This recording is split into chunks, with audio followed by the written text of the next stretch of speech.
Ngayong gabi sa reunions, hindi poster ng mga tumatakbong politiko ang makaagaw pansin dito sa San Fernando, Pampanga, kundi poster ng isang nawawalang binata, si Christopher, ang 16 anyos na anak ni Carmelita. Nakita niyo ba itong anak ko? Kasi palakad-lakad daw dito eh. Huling dito nakita. Nawawala po kasi yung anak ko eh. Halos masaulo na raw ni Carmelita ang bawat kanto at sulok ng bayang ito. Subalit hindi kaya mali ang lugar na ginagalugad niya.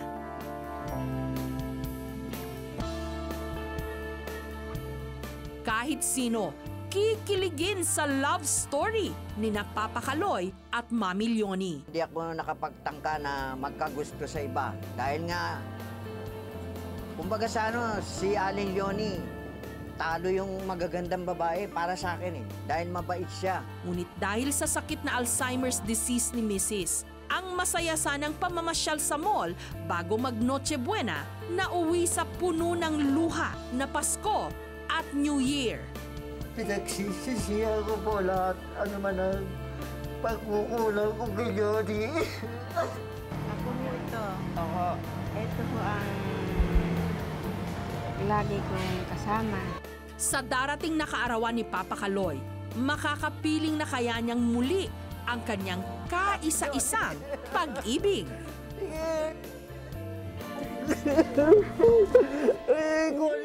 Magandang gabi, ako po si Jessica Soho. Tunghayan natin ang mga istoryang magpapaiyak, magpapangiti at magpapalukso ng ating dugo. Ito ang Reunions.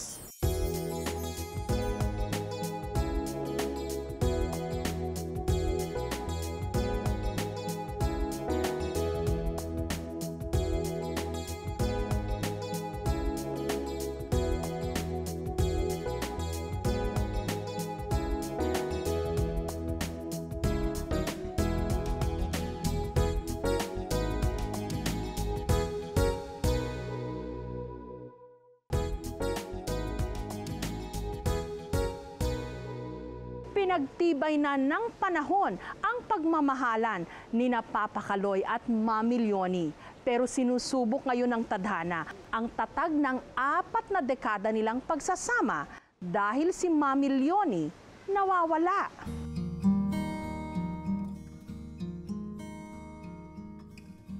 Hindi ako nakapagtangka na magkagusto sa iba. Dahil nga, kumbaga sa si Aling Leonie, talo yung magagandang babae para sa akin eh. Dahil mabait siya. Taong 1967, umusbong ang isang pag-iibigang tila iginuhit na ng tadhana. Ito ang pagmamahalan sa pagitan ng nooy 27 anyos na si Papa Kaloy at 28 anyos na si Mami Leonie. Nung mga panahong yon, tsak nila sa kanilang sarili na natagpuan na nila ang kanilang pinapangarap na soulmate.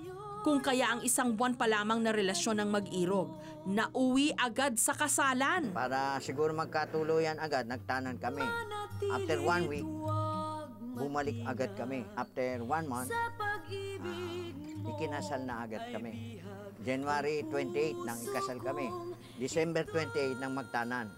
Sa loob ng 4 na dekada, napuno ng masasayang alaala ang pag-iibigan ni Papa Kaloy at Mami Leonie. Dahil gaya ng kanilang ipinangako sa dambana, tapat silang nagsama sa hirap at ginhawa. Subalit ngayon, kung kailan pawang may edad ng mag-asawa, saka pa dumaan sa pagsubok ang kanilang pagsasama. Sa kauna-unahang pagkakataon, nagkahiwalay sina Papa Kaloy at Mami Leonie. Ang dahilan, si Mami, 2 linggo nang nawawala. December 24, 2009, bisperas ng Pasko, magkasama raw namasyal sa isang mall sina Papa Kaloy at Mami Leonie. Si Aling Leonie, lagi nasa likod ko lang dahil mabagal siya. Mabagal siyang kumilos. Ang medyo nagkamali naman ako, dapat lagi ko pala siyang akay. Hindi ko nagawa. At sa dami ng tao, yung huling lingon ko, nakapasok na kami sa Bicutan SM. Yung huling lingon ko, biglang nawala. Paniwala ni Papa Kaloy, ang ang sakit ng kanyang misis na Alzheimer's disease ang dahilan kaya ito biglang nawala sa kanyang paningin. Siguro yung kapamamadali ko sa kanya, parang naiinis na. Yung mga tingin ko sa kanya, naalala ko, formal na siya. Paano pong formal? Hindi nang umingit eh. Parang masama nga ang tingin sa akin eh. Agad daw sinuyod ni Papa Kaloy ang buong mall. Ngunit sa dami daw ng taong nooy namimili dahil sa Christmas rush, maging ang mga gwardya ng mall nahirapang mahanap ang kanyang kabiyak.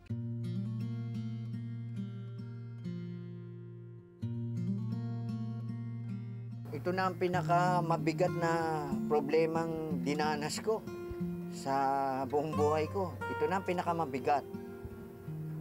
Ang mawalan ka ng pera, makakalimutan eh. Eh yung mahal mo sa buhay, mahirap. Tuwing kakain lang ako, naalala ko siya, naiiyak na ako eh. Dahil naisip ko, kumakain ako, siya hindi. Hindi ko malaman kung nasaan siya.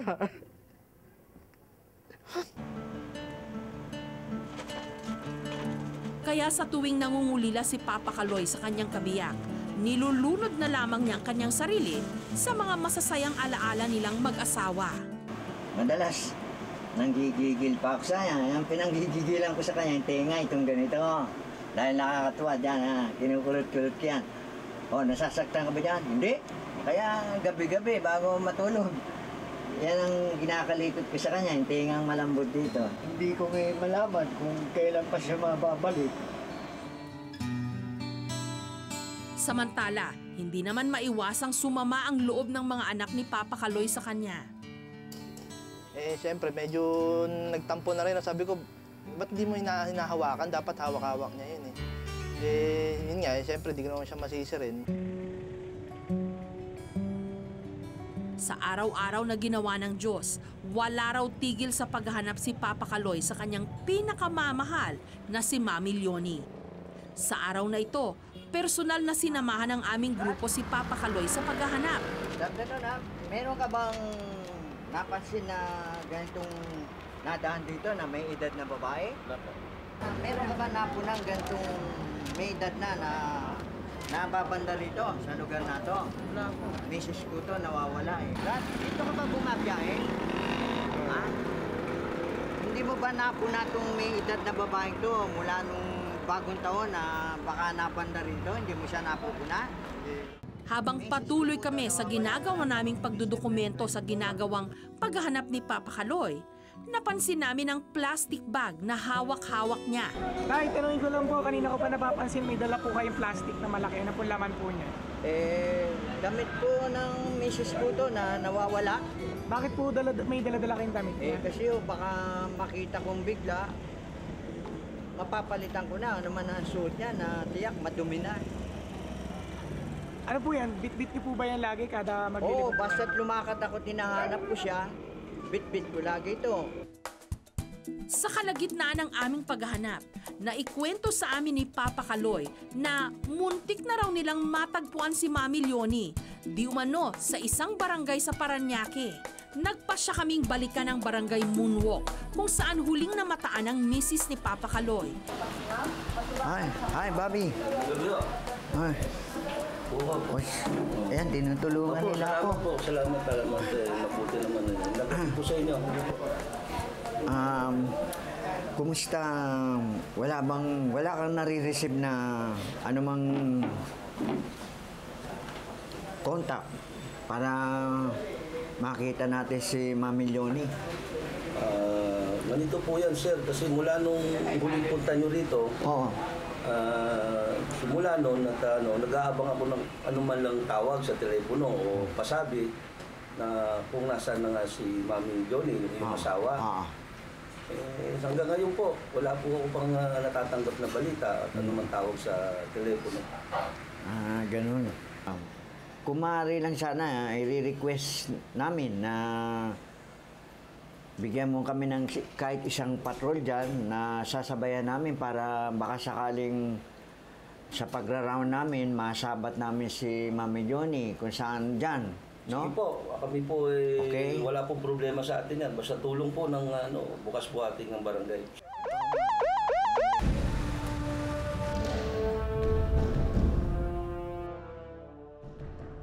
Sa mahigit 1 oras naming paglilibot sa barangay, ni Anino ni Mami Leonie, hindi namin nakita. Sa itsura talagang mahirapan tayo na makita si Mami Leonie. Lalo na gabi. Siyempre, maaaring kung saan natulog yan o nakitulog.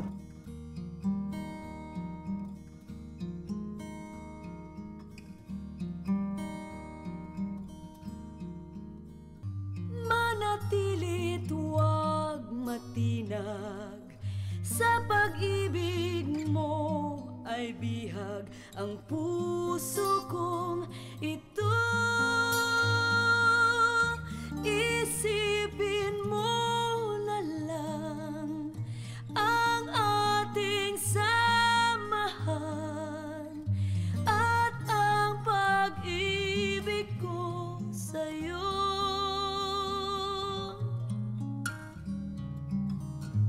Isipin mo na lang ang ating samahan at ang pag-ibig ko sa'yo.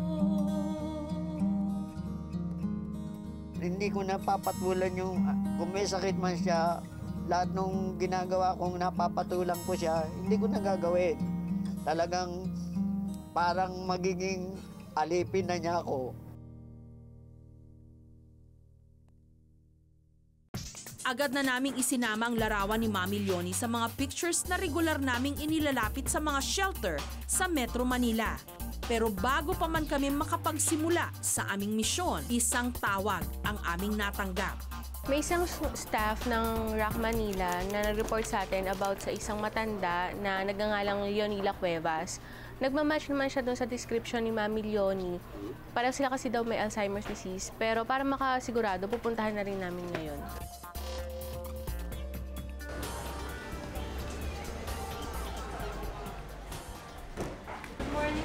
Ma'am, sa reunions po kami sa QTV 11. Tatanong lang po namin kung may na-admit po ba dito na ang pangalan ay Leonie Cuevas. Ito po yung picture niya. Cuevas. Ay, meron po, Leonila Cuevas. Meron po. Opo. Kailan po siya nandito, ma'am? December 29, 2009. Nandito Pwede po kaya namin siyang makita para ma-confirm lang? Okay po. Sige po. Patawag po natin. Sige po.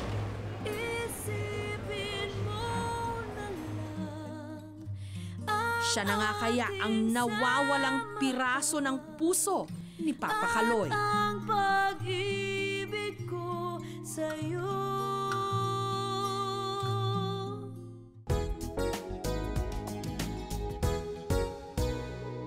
May Alzheimer's disease man si Mami Leonie, malinaw pa rin sa kanyang alaala ang pinaka-importanteng araw sa buhay nilang mag-asawa, ang kanilang kasal.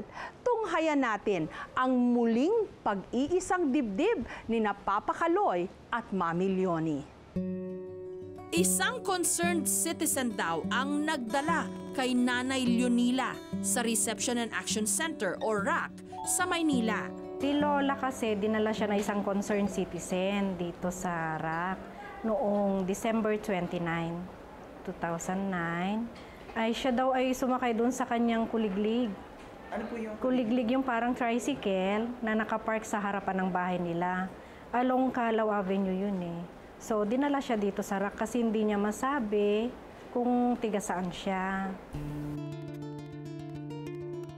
Halata raw kay Nanay Leonila ang pagkakaroon nito ng Alzheimer's disease. Hindi niya alam kung ano yung mga pangalan ng anak niya. Tapos kung tanungin mo na naman, hindi niya alam kung tiga saan siya. Yung mga instances na gano'n. Nakalimutan man ni Nanay Leonila ang maraming detalye tungkol sa kanyang nakaraan. Isang pangalan ang tila hindi kayang burahin ng kanyang karamdaman. may kilala po ba kayong Carlos? Carlos. Ano po? Carlos po, Kaloy. May kilala po kayong Kaloy, oo. Sino po siya? Mister ko. Mabait po ba siya sa inyo? Sa akin, napakabait. At saka, Mahal po ba kayo ng asawa niyo? mahal na mahal ako. Malambing po siya sa inyo. Mas malambing po sa akin. Talaga po. Nanay, Nay, may papakita po ako sa inyo, ha? Ito po. Kilala niyo po ba ito? Itong mga nasa picture. Sino po yan? Ako po ito. Ako. Ito po ang lagi kong kasama. Sino po siya? Yan nga, yung si...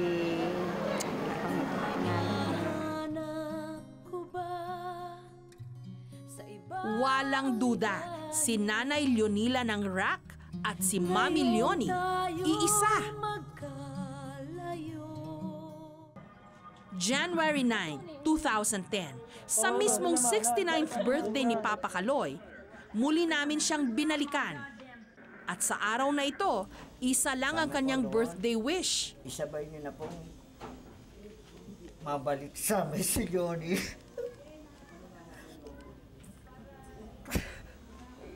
Iwan po, inaantay kong pa-birthday niyo sa akin doon. Pinagsisisihan ko po lahat, ano man ang pagkukulang ko kay Johnny. At yung pagpatol-patol ko sa kanya, kahit alam kong may sakit siya. Patawarin niyo po ako, pati sa Tito Connie, patawarin sana nila ako. Ano man ang mga pagkukulang ko kay Leonie at kasalanan ko kay Leonie. Patawarin sana nila ako. Samantala, sinundo na namin si Mami Leonie sa Rack. Matapos makapag-wish ni Papa Kaloy sa kanyang birthday cake, isang video footage ang iniregalo namin sa birthday celebrator. Uy! Si Mami Leonie! Ayun!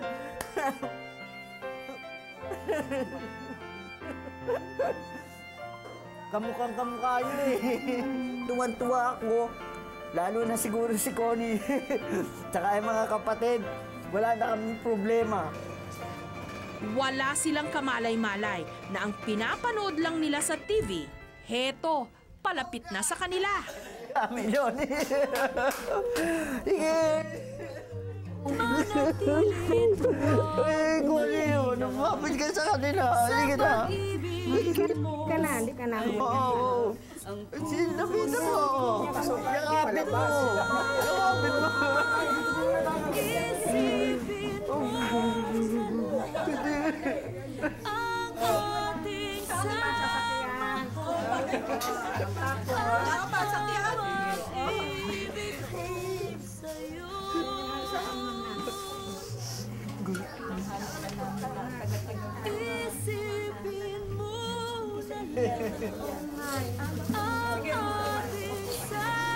Oh, Clinics. Oh, kilala mo ako. Alam pala niya.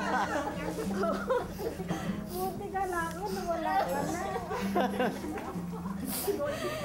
Nawala si Monching. Sa iyan, ikaw hahawak niya. O, may clinics ka na. O yan, sige. Kami natatangan nito. O ano, kumusta ka? O, malakas ka, pasalamat ka sa kanila. Mula ngayon, talagang kung ano man yung ano, isinusumpa ko na wala na tayong away. Yung mga nakaraan, hindi na ito pipilitin ko. O hindi pipilitin, isinusumpa kong hindi na gaganap yun. Na hindi tayo pagmumula ng away na magmumula sa akin. Lahat ng, kung meron ka mang karamdaman, talagang dapat pagtiisan ko, pati si Monching.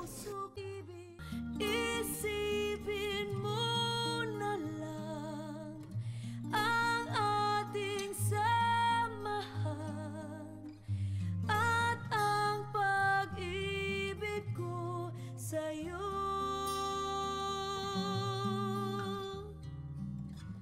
Isipin mo na lang ang ating samahan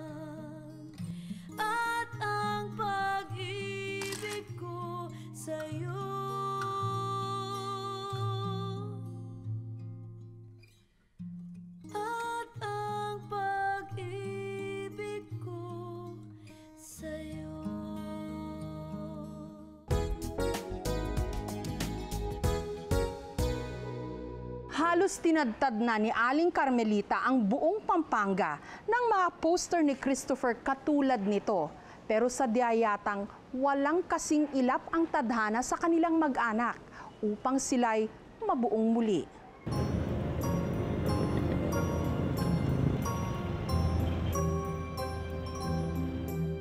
Sa loob lang ng mahigit isang buwan, halos masaulo na raw ni Carmelita ang bawat sulok at kanto ng San Fernando, Pampanga.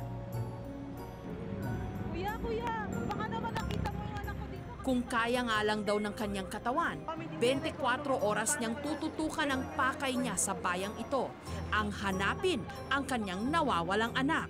Nagtsatsaga po talaga ako. Baka sakaling kahit itong isang araw lang makita ko yung anak ko na yung nakakupkup sa kanya, na sana makita po namin. Ito po ako, nagtsatsaga talaga. Ayon kay Carmelita, Christopher John ang pangalan ng kanyang nawawalang anak. 16 anyos daw ito at may autism. Nakita niyo ba itong anak ko? Kasi palakad-lakad daw dito eh. Huling dito nakita. Nawawala po kasi yung anak ko eh. Christopher John siya nyo. Hindi pa namin napasin dito. Taga saan yan? Taga sa Sibang po. Kaya pala yun, special child siya pala. Opo. Special child siya? Opo. Nandito, nakita daw po siya dito palakad-lakad. Nakita niyo po ba dito yung anak ko? Ma'am, hindi pa po. Pag nakita po namin, sasabihin namin sa inyo, meron namang contact number. Sige po, huwag kayong mag-alala. Sa walang puknat na paggalugad ni Carmelita sa Pampanga, mangilan-ilang impormasyon tungkol kay Christopher na raw ang kanyang napulot. Ipinakilala sa amin ni Carmelita si Adelaida, ang Metro Aid na di umano nakakita rin kay Christopher. Dito siya nakahiga yung anak mo noon. Sa salukuyan na hanap mo, wala na siya noon. Pero dito siya natutulog, madaling araw. Lalakad pa rin ako. Magtatanong pa rin ako kung saan yung anak ko. Kami hinahanap din dito kung saan siya matutulog pa ulit dito. Kaya hinahanap namin siya sa sasakyan. Kasi dito ako nagwawalis eh. Kaya hinahanap ko rin siya. Sa ginawa naming interview sa Balisang Ina, natuklasan naming naninirahan siya sa Tondo, Maynila. Kaya agad kaming nagtaka kung bakit dito sa San Fernando, Pampanga siya naghahanap-hanap at nagtatanong-tanong tungkol sa kanyang espesyal na anak. Nagrito ako dito sa Pampanga. Pag umuwi ko, natatandaan po niya ito. Dito na namin napag-alaman na ang bayang ito pala ang probinsya ni Carmelita at maraming beses na raw niyang nabit-bit dito si Christopher. Bago raw nawala si Christopher, nagpaplano raw ang mag-inang muling pumasyal dito. Lagi niya po sinasabi, uwi siya sa Pampanga. Kasi nga po, siguro masaya siya doon. Kasi pagka mga okasyon, piyesta ng patay, mga birthday, umuwi kami. Tuwan-tuwa siya.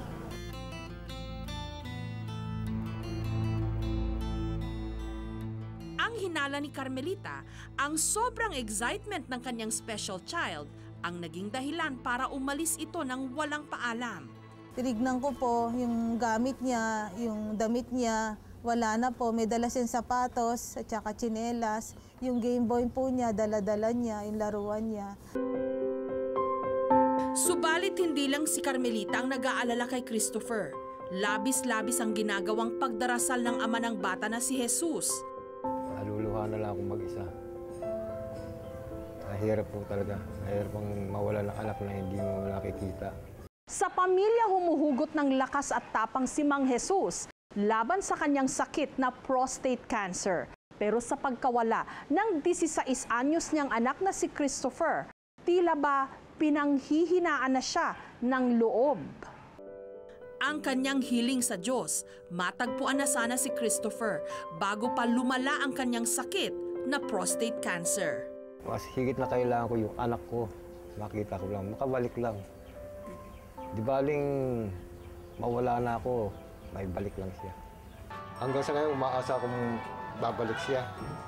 Kaya hanggang ngayon, hindi ko tinatanggal yan. Hindi ko natatanggalin talaga to. Hindi ko tatanggalin hanggang di siya bumabalik. Ang panganay panganay na kapatid ni Christopher na si Carmela, nagdadalamhati rin sa pagkawala ng kanyang kaisa-isang kapatid. At sa nalalapit niyang debut, isang birthday wish lang ang laman ng kanyang puso. Ang wish ko sana sa birthday ko yung makita ko yung kapatid ko. Kahit di na ako mag-party, kahit di na ako maghanda, makita ko lang siya, masaya na ako. Nagdadasal ako, talagang inihingi ko siya, nakaano ako talaga dyan, binibigay ko kay Lord. Talagang nakaganyan ako na sana makita na namin siya.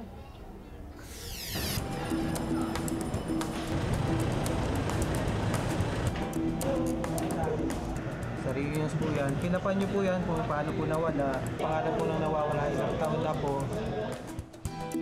Kung nasa Diyos ang awa, nasa tao ang gawa. Kaya si Carmelita, nagpa siya ng dumulog sa aming opisina. Masakit po. Wala po akong maisip na paraan kung di pumunta na lang dito. Bago tumungo ng San Fernando, Pampanga para damayan si Carmelita sa ginawa niyang paghahanap roon, nag-ikot muna kami sa mga shelter dito sa Metro Manila. At sa loob ng 3 araw, 8 shelter ang aming pinagtanungan. Isa sa mga napuntahan natin yung Josefa Bella Center o JFC sa Mandaluyong. Morning po. Ma'am, dito po ulit kami magtatanong lang po ulit tungkol po sa case po ng nawawalang bata. Sino pong pwede po namin kausapin? Good morning. Opo, good morning po. Ma'am, tatanong ko lang po kung meron pong transfer po sa inyo na Christopher Jantiano. Ito po siya, yung picture po niya. Ay, oo. Kamukha niya nga. Yung pangalan po, same din po? Oo, ito yung binigay niyang pangalan sa amin. Oo. Ma'am, kung sakali po, pwede namin siyang makita? Oo, sir, pwede.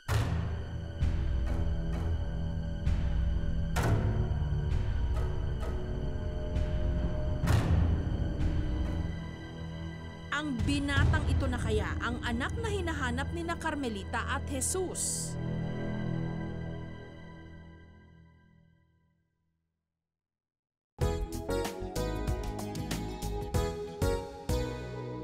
Sa aming pagbisita sa mga shelter, isang binatilyo ang tumawag sa aming pansin. May hawig siya kay Christopher.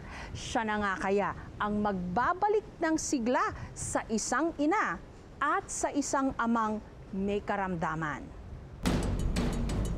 Mula sa 8 shelters na aming binisita, sa Josefa Bella Center o JFC sa Mandaluyong namin natagpuan ang isang binatang kapangalan at kahawig ng nawawalang anak ni Carmelita. Oh, kilala mo to, Christopher? Sino yan? Dada Jantiano. Sino to? Uy, wala. Kilala mo to? Kilala mo to? Ikaw ba to, Christopher? Ikaw yan? Ikaw to? Ikaw yan? Ikaw to? Dada Jantiano. Ikaw? Ano bang pangalan mo? Mali, Sir Jantiano. Ayon sa JFC, November 27, 2009, nung i-turn over si Christopher sa shelter. Kasi nakita daw si Christopher ng Genesis bus conductor na nakaupo papunta ng Balanga, Bataan yung route nila. Tapos napansin niya na may katabi din siyang may disability.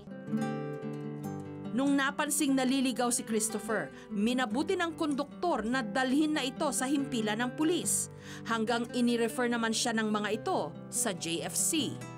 Ito pala yung dala-dala ni Christopher nung dumating siya dito. Yung rubber shoes niya. Tapos, ito yung kanyang towel. Tapos ito yung bag niya. Tingin ko kaya siya may dalang bag kasi may pupuntahan talaga siya.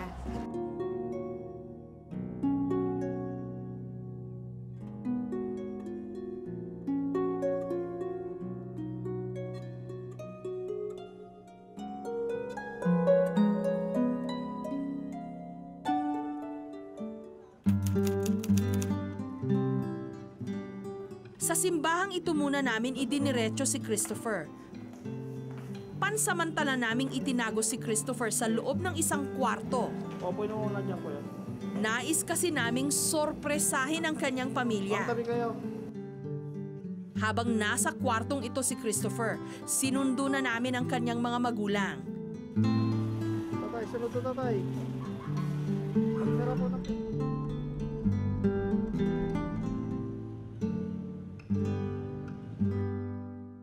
Maya-maya,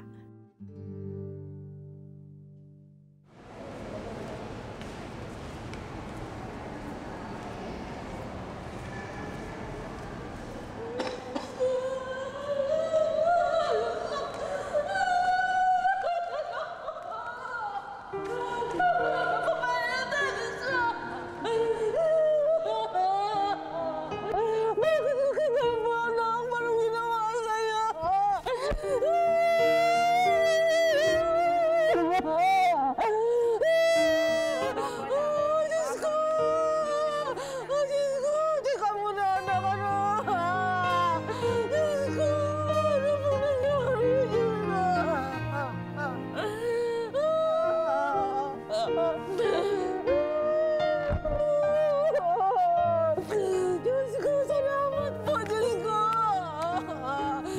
Salamat po, Diyos ko!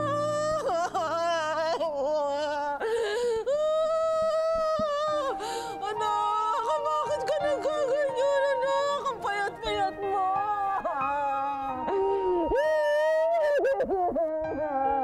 Salamat po, Diyos ko!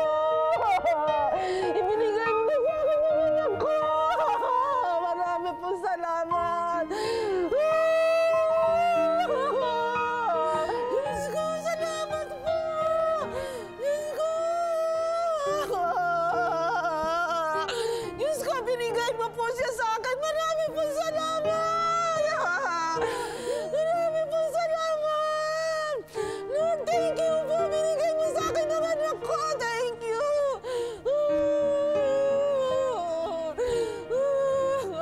Ano na po kami, maligaya po sa kami na itong kahit ano itong January, Pasko pa rin po kami dahil ito binigay sa amin ni Lord. Pasko pa rin po sa amin ngayon. Kung ano mga po ang naging, kung siya po ang kapalit na karamdaman ko, nakahanda na po. Kung bibigyan pa ako Lord ng pagkakataong madugtungan ang aking buhay, sisikapin ko pong maibalik yung dati namin kalagayan.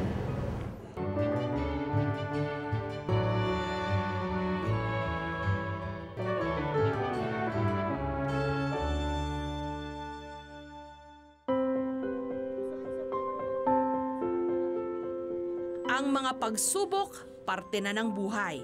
Wala itong sinasanto, lahat nakakatikim ng pait at kalungkutan. Kaya't sa halip na magmukmok at magsisihan, kailangan magkaisa ang pamilya para ang mga dumarating na pagsubok agad malalabanan at malalagpasan.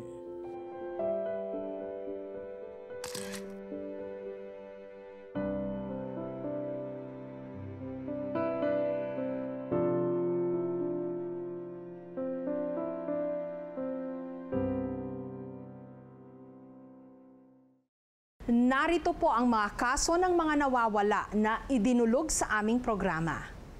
Si Ronel Dominguez, 14 years old, 5'2" ang taas, Kayumanggi at Balingkinitan, huling nakita sa Masbate City. Si Raul Baron, 26 years old, huling nakita May 13, 2009 sa Project 8 Quezon City. Si Onsoy Desuyo, 32 years old, 5'5" ang taas, Kayumanggi at Balingkinitan. Si Mary Chris Tolidanes, 21 years old, 5'2" ang taas, huling nakita sa Quezon City.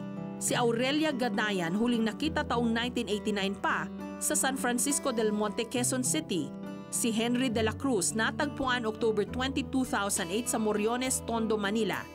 Para sa anumang impormasyon tungkol sa kanila o sa kanilang mga pamilya, makipag-ugnayan po sa aming tanggapan 982-7777 Local 3011 o mag-email sa reunions@gmanetwork.com. Sa pagtatapos po ng episode na ito, umabot na sa 454 ang bilang ng mga nawawala na nahanap na po natin at naibalik sa kani-kanilang mga pamilya. Tiyak kung patuloy ang pag-akyat ng bilang na yan, basta't patuloy din tayong magtutulungan. Magandang gabi, ako po si Jessica Soho. Kami pa rin ang inyong mga kaagapay sa puspusang paghahanap. Magkita-kita po tayong muli sa susunod na linggo. Dito lang sa programang naniniwalang hindi dapat mawala ng pag-asa ang mga taong nawawalan ng miyembro ng pamilya. Because the search for missing loved ones ends with reunions.